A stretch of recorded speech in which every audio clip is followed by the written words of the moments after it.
Hello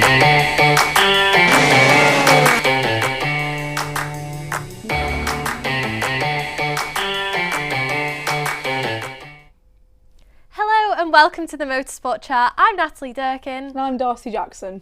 Well, it's been a long winter break for us motorsport fans, but we're finally starting to see some cars back out on track. Yes, last week Formula One made its return for pre-season testing in Bahrain, where we got a first look at some of the new liveries on track.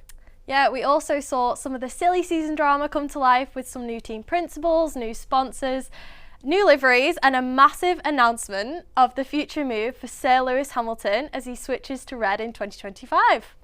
He'll join Scuderia Ferrari alongside Charles Leclerc. Darcy, what are your thoughts on this move? Well, I mean, when I first saw it, I thought it was a joke, and I thought, yeah, this is some like meme and troll accounts just like making it up. And then when Sky Sports posted about it, I was like, this is for real. And I was shocked, to be honest. Like, it's something that I always thought that Hamilton had sort of continue his career and he'd also end his career at Mercedes, and it never even crossed my mind. And I just think that the pairing of Hamilton and Leclerc, there's going to be like a lot of sort of tension there, because you've got on one hand Leclerc's like Ferrari's golden boy, he always has been, he always will be, but then you've got the 7-time world champion on the other hand who's coming in the team, so I think the dynamic might be a bit strange, but yeah. So there's been rumours about who's going to move into that Mercedes seat, and then also who's going to move where's Carlos Sainz going to go, because obviously that means his seat's going to go. Yeah. Where do you think that'll leave Sainz, and who do you think's going to take that Mercedes seat? Well, I always think that it would be really nice to see Carlos go back to McLaren. Right. But with sort of Piastri coming in and with him doing so well in his first season, I can't see that happening. But at the same time, I also can't see him going to Mercedes. Yeah. So honestly, I couldn't even say. But I know there's a lot of contracts up at the end of this season, so I think it sort of just depends on. A lot of it is dependent on how well people perform this season, because I don't think they'll kick him out. I don't think Carlos, he's too good a driver to sort of be kicked out of F1 just yet. So I do think that there is space for him, but where that is, I'm not sure. I'm glad you said that, because I think a lot of people say that Carlos Sainz he's overrated or whatever, but he was one of the only drivers that got a win last year other than Red Bull, which is massive, and that shows a lot about his talent and what he's capable of when he's given the chance in the car. Yeah, absolutely. So yeah, you said about the 2025 seat drama, it's going to be chaos. Yeah, as always. Is there anyone else you expect to make a big move? There's been rumours about Albon possibly going to Mercedes. What are your thoughts on that then? Well, let's be honest, Albon, I think he's an underrated driver. I think, sort of being at the head of the Williams team last season, he was sort of the main driver, if you like. But I just don't think... And I also saw something about him going back to Red Bull. But I saw that, possibly taking Perez's seat if his contract... Like, I can't see him staying in F1 longer than this year, because I'm surprised he kept his seat. Yeah, I thought over the winter break there'd be an announcement saying he's leaving, his contract's, like, he's taking out his contract, and that either Albon or maybe even an academy driver would take that seat instead. Well, I mean, I think Albon's comfortable at Williams, and I think, like, he's really shown how comfortable he is in the car and with the team. And I think going back to Red Bull, it'll just ruin all of the progress that he's made. Because, at Red Bull, it's a lot of pressure. But, being Verstappen's teammate, you're always going to be under a lot of pressure. And Red Bull, anyway, is a team like that. That's just how they work. And I think if he goes back, it will just sort of ruin him. And I can't see him staying there for very long. But Kimi Antonelli. Yes. Let's talk about that. Kimi Antonelli, he's 17 and he's going straight into F2 this year. So he has skipped F3 completely, gone straight to F2. He won 5 single-seater championships within 2 years, and he's sponsored by the Mercedes Academy. So he's this big upcoming driver, and there's been massive rumours about him potentially going to Mercedes in F1 in 2025. Yeah. Do you think this is dependent on his performance throughout the season, or do you think he will just move up because of how he's performed in the past few years? I mean, we have seen drivers this young before in F1, so it's not like it'd be something new. It's not like it'd be something that's never been done before.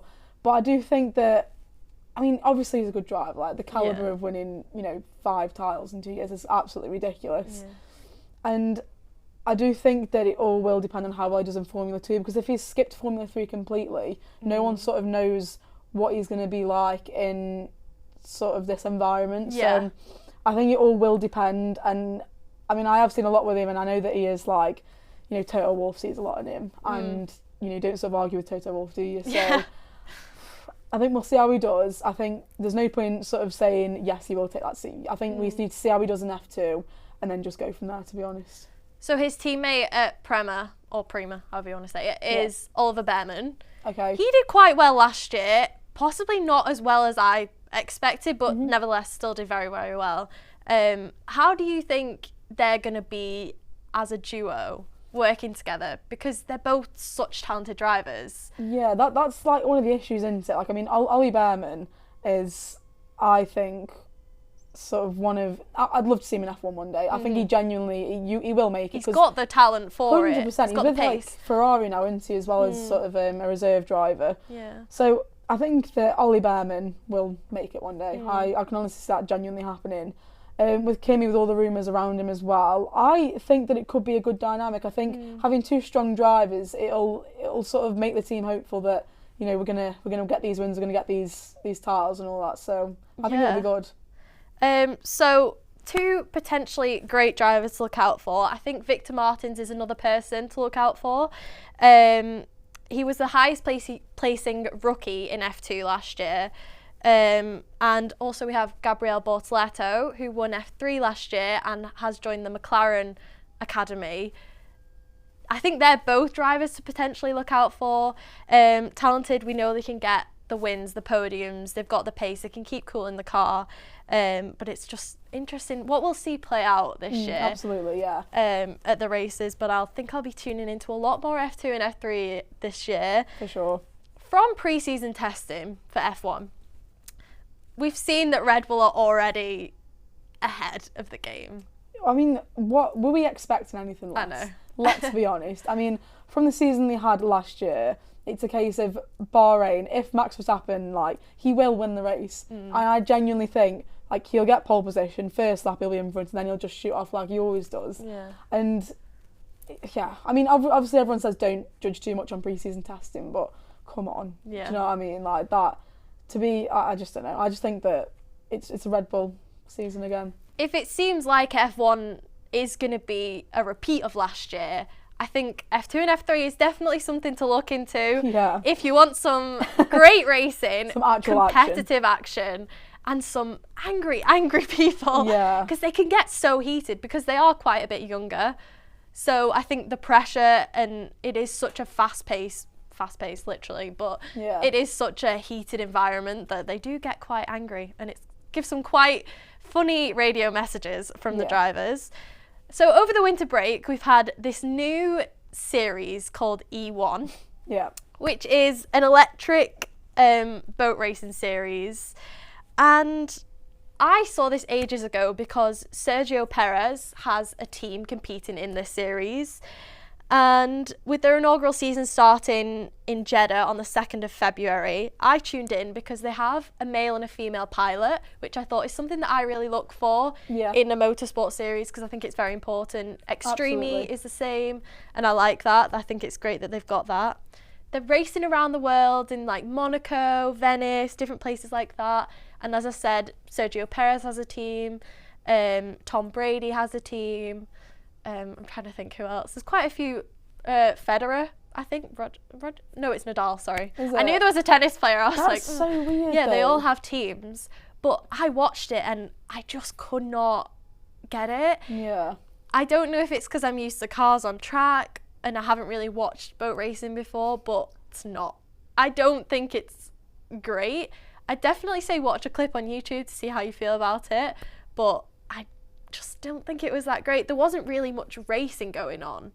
I felt like it was more of a time trial, but even though it was a race, so possibly it's a bit of a weird one though, isn't it? Because you've got. I just feel like something that makes F1 is sort of like the danger, the anticipation. Yeah. Like boats, it's like boat racing. It's Exactly. not as, I don't know. I think they built it up to be this amazing series, and I thought, God, there's some big names in there, something to look out for. But wouldn't recommend, to be honest. We've also had Formula E that started in January. So far, Nick Cassidy is leading the championship. It's annoying because we haven't been able to watch any of these races live because you have to pay for Formula E now. You have to pay for a subscription, which is so pointless. We were talking about this before because we both enjoy Formula E, but we can't watch it now because we're not going to pay for a specific subscription just to watch that championship. Yeah, and it's such a shame as well because Formula E, I feel, was at that point where it was sort of reaching a bigger audience. It was reaching like these people, and then all of a sudden they just cut it off completely. And one thing that made FE for me was the fact that it was so accessible. You know, you could sit down on a Sunday or a Saturday or whatever, watch qualifying, watch the race on Channel 4 or YouTube, and that's why it was so good, because it was so easily accessible. But now I don't think there'll be half as well. Obviously, there won't be half as many people watching it because you just know where to do it. Yeah, I think that's a massive issue for me. Accessibility to watch motorsport is a massive issue already. Yeah, absolutely. But then to kind of take it away from everyone just makes it that so much harder, because that was the one championship I feel like people could watch quite easily. Yeah. So it is frustrating for fans because it was so easy to watch and it was good racing as well. 100%. But I think another issue for that series is the fact that it's so spread out over the calendar. So it's going from like January to like the end of the year, but with month gaps. So the last race was the 27th of January, and the next race is March 16th. That's such far a big too gap. long. People lose interest in the championship. There's no race going on because people have forgotten what happened the last race because it was so long ago. Plus for the drivers as well, like this is like meant to be their job. If they're taking a month and a half out between like Grand Prix, then their head's gonna get out of it. I think what makes F1 and like F2 and all the other series so sort of, you know, so good is that the races are so close together, and it gets you excited because you're like, oh, Bahrain's just happened, I'm excited for the next race because this happened on track and I want to see that. Do you know what I mean? Like it's sort of, it keeps your head in it, and it keeps you excited and wanting to watch the next race. But if you've got that big of a gap, people are going to completely forget about it. By the end of the year, no one's going to be watching it. Definitely, but that also brings up the question, do you think there's too many races on the F1 calendar for the drivers? This is something we've discussed before, but like this year there is, I think it's the 24-ish? 24? Yeah, I think it's the most. 24? Yeah. So it's, what are your thoughts? 24 races? It's a lot of races, and I think what F1 really needs to do is finding that balance between having enough races to keep the championship exciting, but also having like not as many races so that, you know, drivers can sort of have a break. Because the triple headers are absolutely exhausting just to watch, and I don't even go there. Yeah. And it's like not even just for the drivers, it's for all the crews, all the teams that go out there to these different races.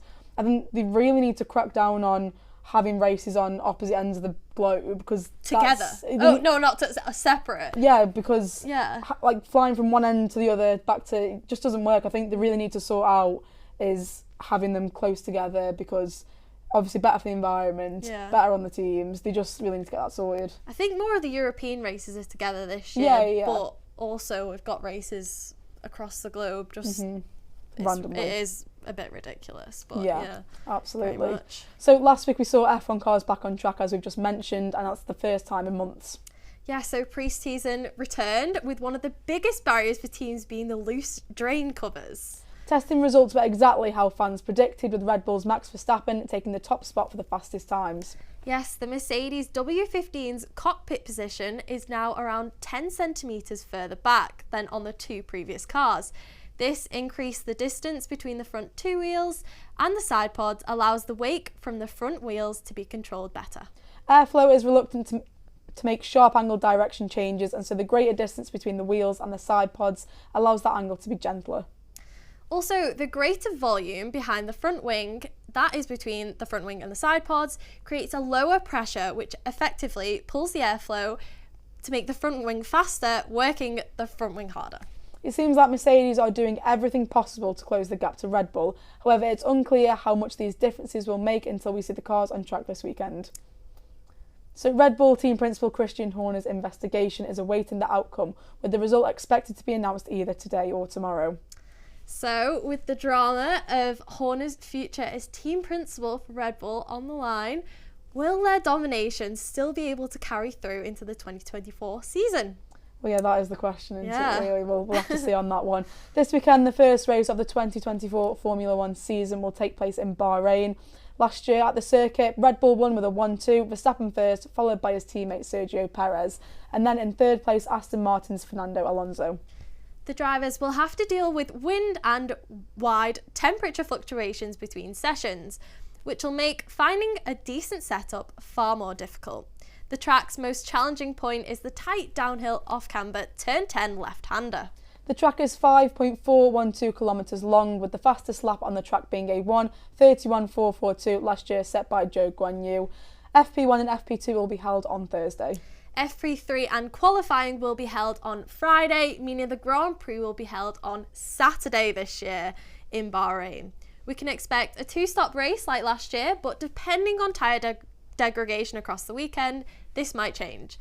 So heading into the first F1 race weekend this season, Darcy, what are your predictions for the season?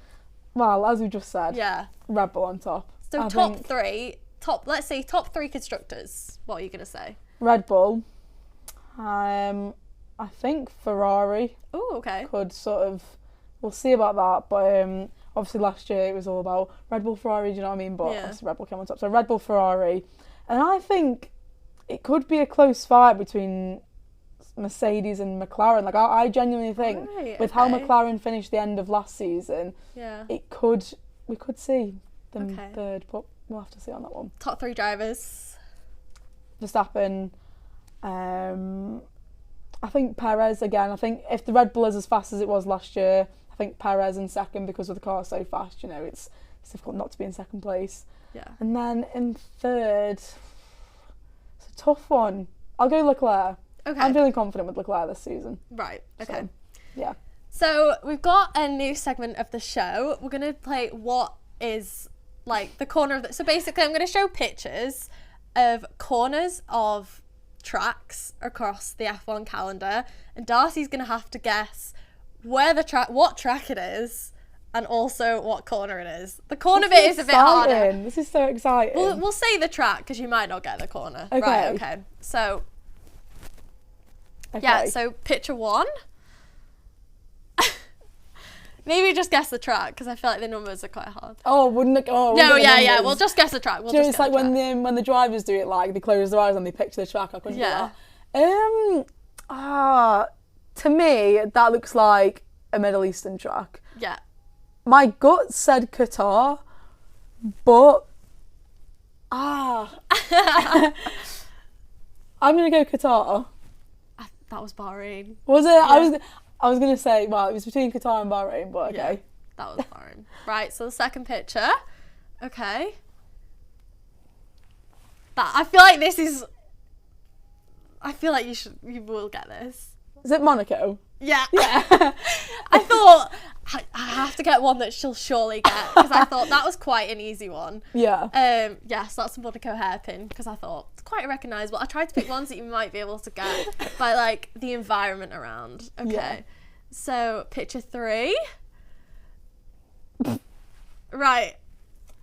I think you have to think of it like the environment. Like, actually, no, I'll stop speaking and you can try and just guess. This is making me look like such a fake fan. No. It's hard when you actually just see a part of the track. Yeah. I think if you look at kind of the environment, so guess what kind of whereabouts and it would be, the curbs and the kind of like style, aren't they? The style of the way the track goes. It's quite unique, and where the grandstand is, how it's grass, and it looks quite wet. Is it? No. I feel like you were gonna say it. It's gonna be wrong. It's not Japan. It's definitely not Japan. No, it's a European track. I'll give you that. Is it Imola? No. Right. I'll give you it's so Silverstone. It's Maggots and Beckett's. So yeah, this the curve's black and white, so so it's Silverstone. No. I get it's quite hard when you're actually looking at it, but I just thought, yeah, I'll try and pick quite kind of. So you might get this one. This is okay. I feel like you might get it by the style of the track, and it might. Oh no, it doesn't say it on the track. The sponsor is kind of slightly on there. It looks like a Oh, street. oh, yeah, Circuit. you're on the right lines. Yeah, so it's a street circuit. 'Cause obviously all the fencing. Yes, Oh, it is a street circuit, and it's a great one. That's all I'll say. it looks like Singapore. Oh, you got it. Is it Singapore? Yeah. Okay, and then there's one left, and I'm pretty sure you will get this straight away because this is quite an easy one. Let's see. Oh, Baku. Yeah. What a corner that is. Yeah. So I thought I'll give you the castle section at Baku. I thought you might get. What was one. that, like 2 out of 5? That's a poor effort from me. I'll make them a bit easier next time. That's all we have time for today on the Motorsport Chat. Make sure to follow our Instagram and TikTok accounts at the Motorsport Chat for updates. Goodbye. Bye.